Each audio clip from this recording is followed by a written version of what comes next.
Good morning from beautiful downtown Roscoe, Texas.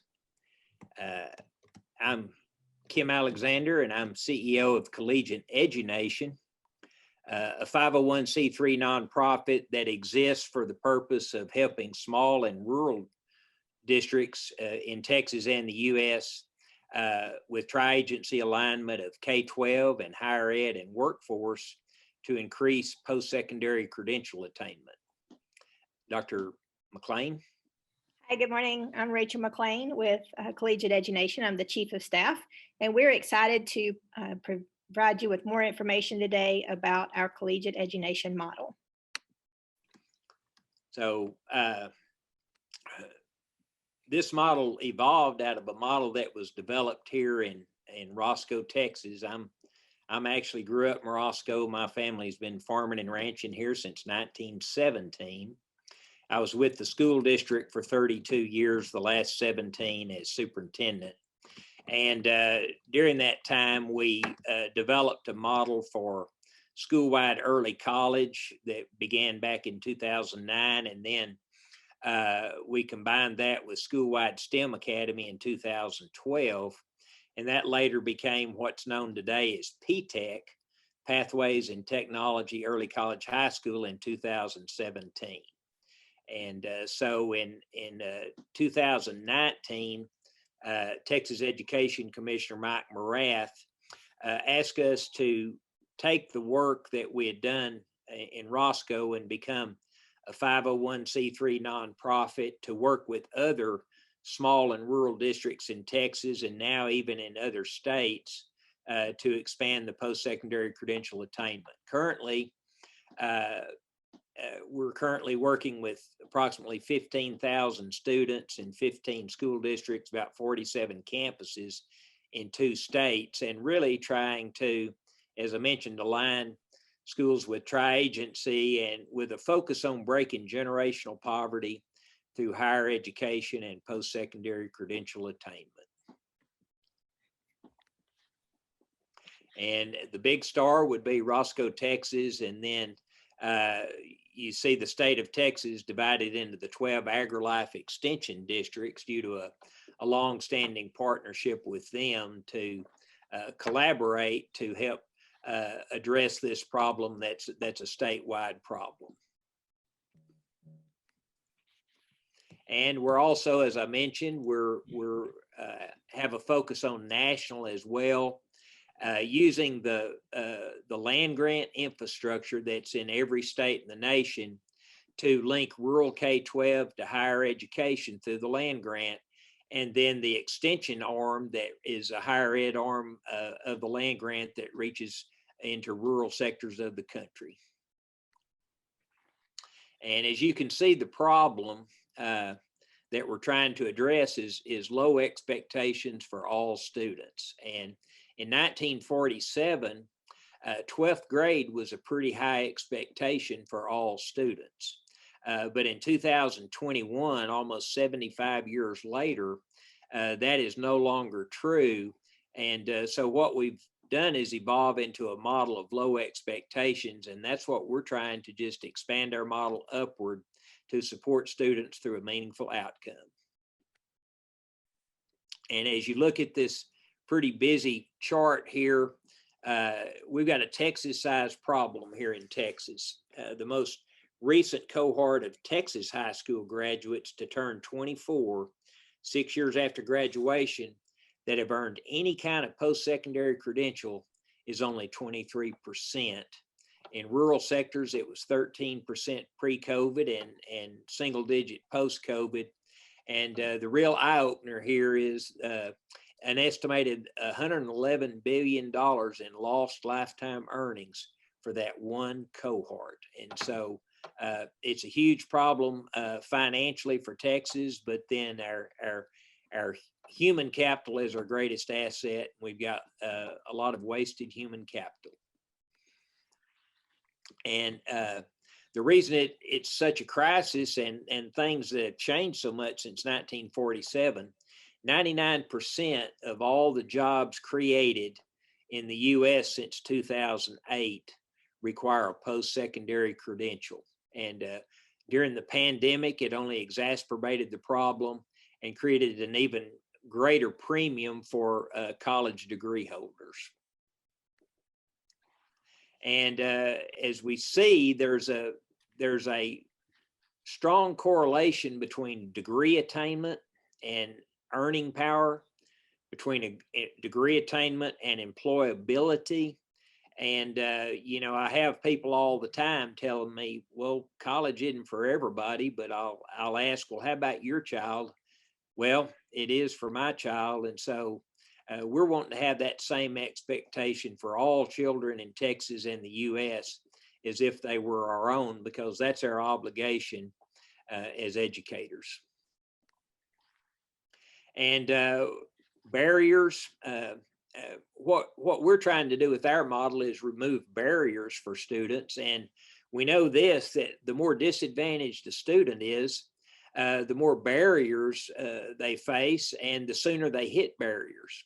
And one of the first barriers a disadvantaged student will hit is the opportunity not to do difficult things and to opt out. And so we're trying to design a model where the expectation for all students is completion of meaningful student outcomes in terms of post-secondary credential attainment. And so, as I mentioned, a high expectation. We know this, that the higher the expectation we can structure, the greater the student aspiration, and the greater the student aspiration, the greater the outcome. And so if we set an extremely high expectation, we will have more students reach higher expectations as a result of that. I mentioned P-TECH, and Roscoe was the first in the nation to use the P-TECH designation. It enables us to keep students in our support system an additional 2 years beyond high school. And since we're in early college and the students have earned the associate degree prior to high school graduation, we worked a deal through the A&M system with West Texas A&M. We had a cohort of 7 very disadvantaged students that graduated from Roscoe with their associate degree from Western Texas College in 2019. And of that 7, you're looking at the first graduate that actually graduated 9 months early in August of 2020 with her bachelor's degree, and with still 9 months of remaining P-TECH support, she rolled right into graduate school. So of that 7 in that initial cohort, 2 graduated early.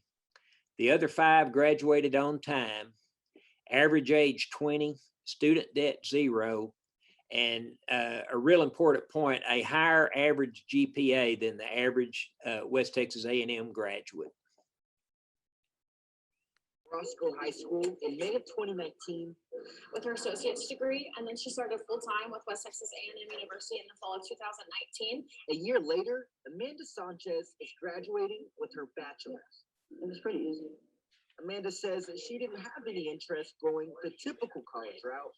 I didn't find any interest in actually going to college on campus, because if I would have, I would have mainly focused on my studies. West Texas A&M's P-TECH program allowed Amanda to stay in her hometown of Roscoe, a pace she preferred. But instead of having to go to classes, listening to lectures, you get to go at your own pace, take notes. Morgan Martin, Dean of Continuing Education at Roscoe High School, said the program also covered her books, fees, basically her whole tuition. So not only was she able to get her bachelor's degree, but she was able to get it with absolutely no debt. Anything to anyone, to owe anyone. You know, it's just a clean slate. But she's not done with school just yet. I kind of threw out the master's option, and she was like, let me think about it. And then she came back and she said, yeah, let's do it. And so she just started her master's program. She's enrolled in 9 hours, and Roscoe will pay for that up until May of 2021. In Roscoe, Kevin Clack, KRBC, Abilene's local news. Roscoe High. And so this would be a good time to interject that, you know, in many ways, rural is the new inner city, in terms of challenges that we're trying to address with this model. The Dallas Promise is an urban inner city initiative, and we're working closely actually with Dallas ISD with the thinking that, you know, if we can address the two most difficult or extreme ends of the problem, then working back toward the middle, towards suburbia, would be easier. And so what we began thinking this would be the rural promise has evolved into what we refer to today as the rural hope for rural students. And I mentioned AgriLife Extension, and that's been a really important partnership for the development of this model, really for the last 10 years. And you can see the different AgriLife Extension districts, and we're well on our way to establishing, we have a goal of having one model in each of the 12 extension districts by 2023, and then expanding that out to 5 in each region by 2025 for a total of 60, and then using that platform to elevate student outcomes in 300 of the 700 small and rural districts in Texas by 2030 as part of a 60 by 30 Texas initiative, and then in 600 of the 700 districts by 2036 as part of a Texas 2036 initiative. Here's a barrier. In Texas, we have a very punitive A through F accountability system that is driven by multiple choice test. And so we know this, that we've done a lot of work with the Texas Public Accountability Consortium that evolved out of the work of the Texas High Performance School Consortium, of which Roscoe was one of the original 23 members that was authorized by the legislature in 2011. And we know this, that it's difficult to remove the socioeconomic bias from a multiple choice test. It's estimated that by age 4, disadvantaged children have heard as many as 400 million fewer words than advantaged students. And so under the exact same conditions, the more disadvantaged a student is, the greater the challenge is to color in the correct bubbles on a multiple choice test.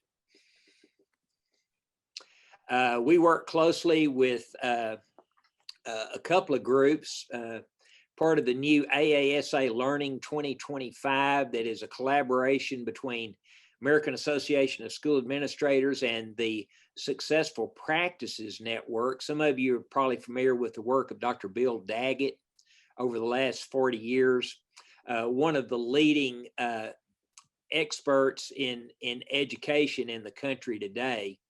And what he maintains is, he's the quadrant D guy, and what he maintains is the jobs that can't be automated are the quadrant D jobs, jobs that require high levels of rigor, the college readiness, high levels of relevance, the workforce readiness.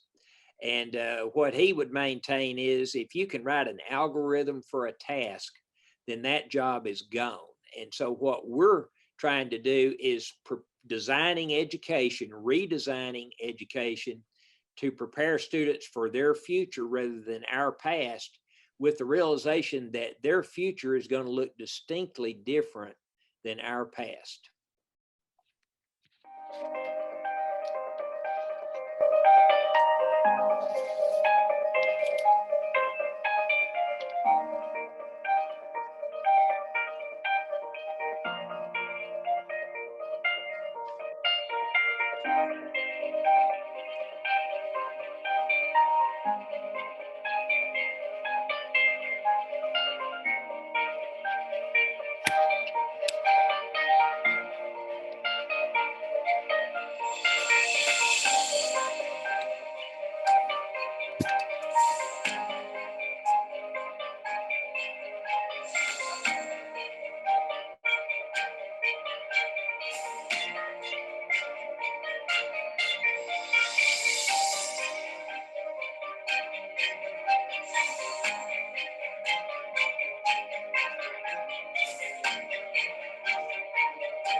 Of course, I always like to follow that up with asking the audience, and I realize you can't respond, but did you notice anything missing? And the first thing that always comes to mind is there's not nearly as many people. And the devil's in the details with this model. And with that, I'm going to turn it over to Dr. McLean to kind of get down in the weeds on a little bit of this P20 system model. This is a graphic of our theory of change. And so when a district engages in launching the P20 model, it's critical that we are looking at the inputs, not just focusing on the outputs. In order to achieve the all means all standard, where all students have access to college degrees and the support system to attain those college degrees, we start our model at pre-K and 3 years old. If we could get them any earlier, that's what we would shoot for. But we start with a pre-K group. Those students are embedded in experiential learning. Some of our school districts have launched Montessori early childhood programs to really embed deeply into the experiential learning. But we really want to start a student down the pathway of ownership of their own learning in an authentic manner. So it's very hands-on, very engaging, and students learn to become drivers of their own education. That continues, as you can see here in the bottom level, into a blended learning format in junior high, and then launching into dual credit as early as 9th grade and high school in order for our students to achieve their associate degrees. To accomplish those 3 steps, we use a common instructional framework across all of our schools, and that is basically preparing students for the high cognition of college. And so our classrooms, we strive for a high cognition environment in quadrant D, learning opportunities. And then starting in middle school or the junior high level, we use a program called AVID, and that prepares our students to be more successful, again, better owners of their own learning process, and to see that college is truly an option, and not focus on the barriers, but focus on the opportunities to attain a college degree. The other piece of our model really focuses on P-TECH and career tech education. And so we recognize that students need to be both college and career ready as they are graduating. And so this isn't just a college preparation model or a college attainment model or a career preparation model or a career certification attainment model. We combine both of those in order for students to achieve associate degrees, but also earn industry-based certifications as part of the process. And so starting in the middle school level, our students begin with a career tech pathway or a program of study, and then use the P-TECH model launching in 9th grade, and that carries all the way through 6 years, 4 years of high school and then 2 years post-high school. The P-TECH model overlaps with this non-traditional learning environment. If a student has the opportunity to go to college in a traditional manner, they graduate from high school with their associates, and then they move on to a university system, where they physically go and attend the university in a city. That's always an option and always encouraged. But as we are trying to build the model where all students have access to these higher ed degrees, that's where our non-traditional bachelor's degree program comes in. And through partnerships with universities like West Texas A&M, the bachelor's degree can literally come to the rural communities. A lot of the rural communities are educational islands, and they do not have easy access for students for higher ed institutions. And so trying to bridge that gap to the greatest extent possible helps our students achieve the goal of 80% of those students earning their bachelor degree. The other piece of our model, so we have the college focus, we have the career focus, it's a community connection. As Dr. Alexander mentioned, this isn't just an educational model, this is an economic development model for rural communities. And so starting in 3rd grade, our students engage in age-appropriate research using the AgriLife Extension and 4-H framework, and they conduct both problem-based learning that transitions into project-based learning by their high school. And so we want to encourage students to conduct age-appropriate research that is relevant to their community, research the issue facing the community, propose solutions to solve that issue, and then as the students progress on through high school, actually complete the solution in order to impact the community in a positive way. This also allows our students to really engage and own that research process. One of the biggest barriers to college success is, especially graduate degrees, are students having a fear of conducting research. Students that are coming through a P20 system, they've conducted research every year since they're in third grade. They presented those research presentations to an authentic audience. And so they're very comfortable with the research process by the time they graduate.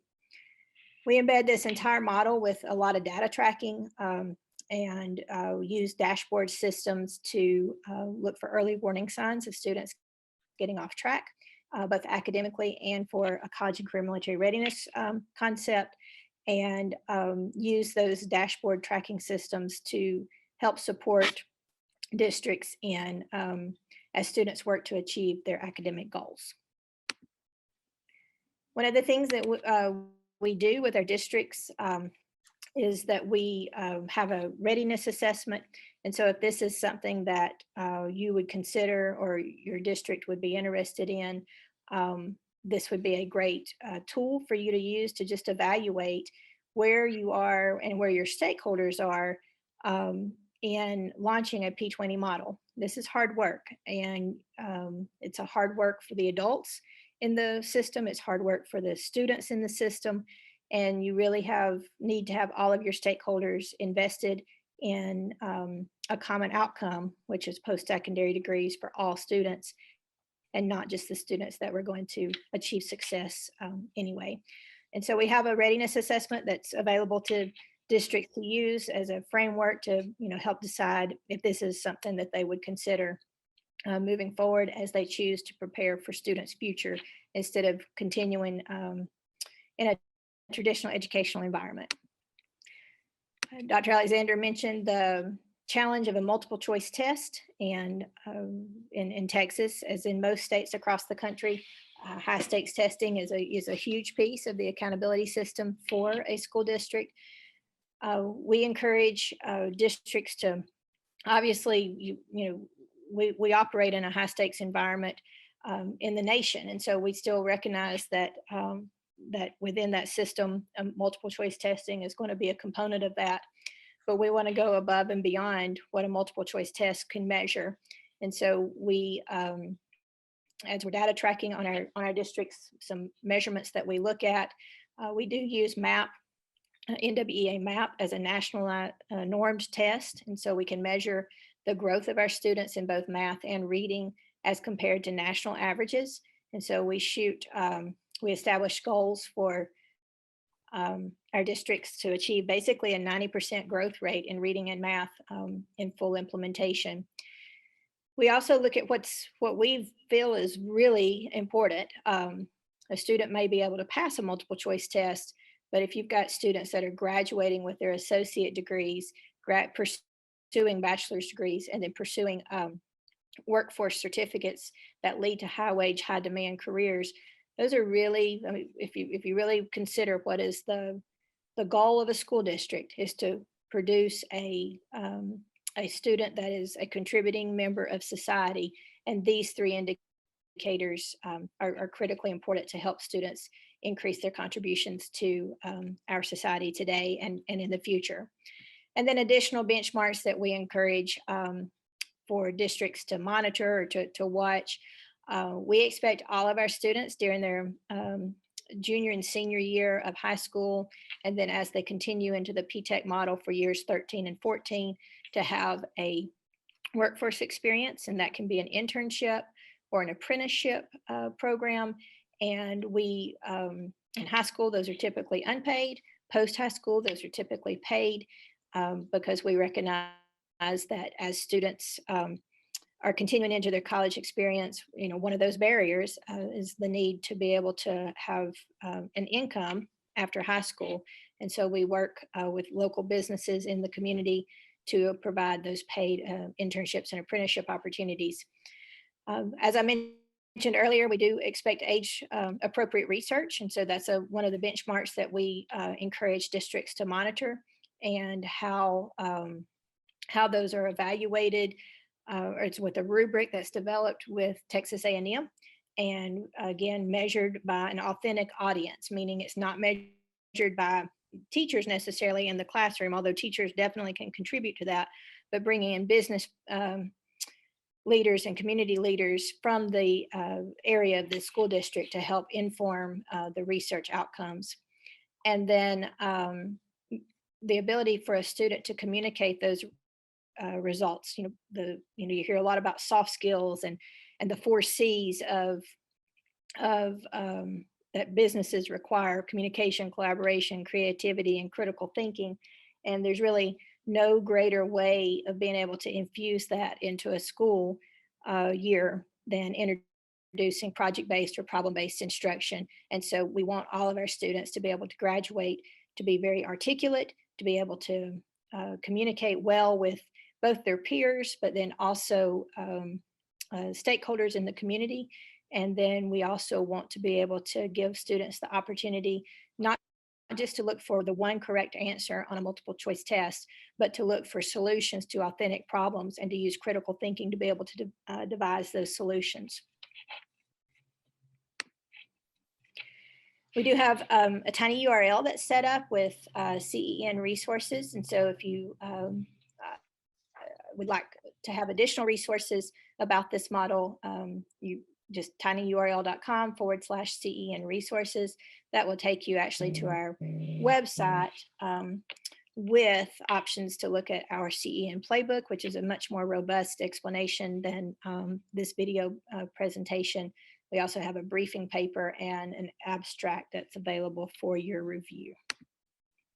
So I mentioned the TPAC, Texas Public Accountability Consortium, and really what we ask the fundamental question, to whom should schools be accountable and for what?